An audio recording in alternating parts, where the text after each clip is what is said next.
Dinajpur M Abdur Rahim medical college হাসপাতালের রোগী ও তাদের স্বজনদের সাথে প্রতারণা, ক্লিনিক ও ডায়াগনস্টিক সেন্টারের সাথে যোগসাজশ করে হাসপাতাল থেকে রোগী ভাগিয়ে নেওয়া ও হাসপাতালের বাইরে ডায়াগনস্টিক সেন্টারে পরীক্ষা নিরীক্ষা করানোর প্রচেষ্টার অভিযোগে 3 নারীসহ 21 জনকে আটক করেছে পুলিশ। রোববার সকাল থেকে দুপুর পর্যন্ত Dinajpur M Abdur Rahim medical college হাসপাতালে অভিযান চালিয়ে তাদের আটক করা হয়। দিনাজপুর কোতোয়ালি থানায় প্রেস ব্রিফিংয়ে এই তথ্য জানান অতিরিক্ত পুলিশ সুপার অপরাধ আব্দুল্লাহ আল মাসুম। আটককৃতরা দালাল হিসেবে কাজ করেন, পাশাপাশি বিভিন্ন ঔষধ কোম্পানির রিপ্রেজেন্টেটিভ রয়েছেও বলে জানান পুলিশের এই কর্মকর্তা।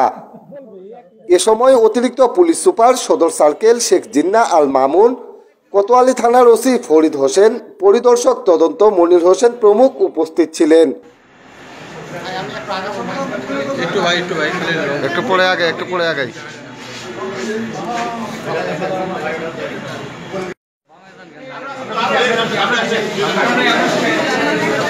প্রেস ব্রিফিংয়ে অতিরিক্ত পুলিশ সুপার আব্দুল্লাহ আল মাসুম জানান, Dinajpur M Abdur Rahim medical college হাসপাতালে দিনাজপুর, ঠাকুরগাঁও, পঞ্চগড় ও নীলফামারী জেলার রোগীরা চিকিৎসা নিতে আসেন, কিন্তু এখানে কিছু দালাল রোগীর ও তাদের স্বজনদের বাইরের ক্লিনিকগুলোতে চিকিৎসা করানোর জন্য উদ্বুদ্ধ করে আসছে। সকল প্রকার সুযোগ সুবিধা থাকা সত্ত্বেও রোগীদের পরীক্ষা নিরীক্ষার বাইরে ডায়াগনস্টিক সেন্টারে করানোর জন্য উদ্বুদ্ধ করেন এই চক্রের সদস্যরা।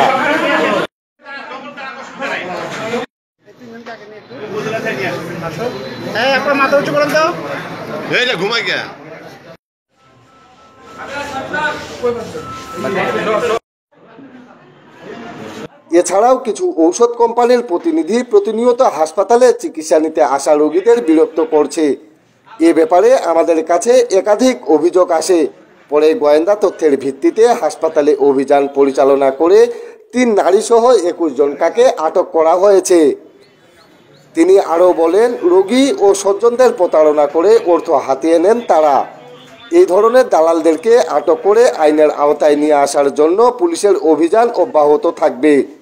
পাশাপাশি এসব ঘটনার সাথে হাসপাতালের কোনো কর্মকর্তা বা কর্মচারী জড়িত রয়েছে কিনা সেটিও তদন্ত করা হচ্ছে।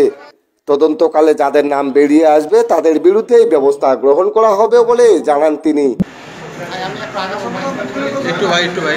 একটু পরে আগে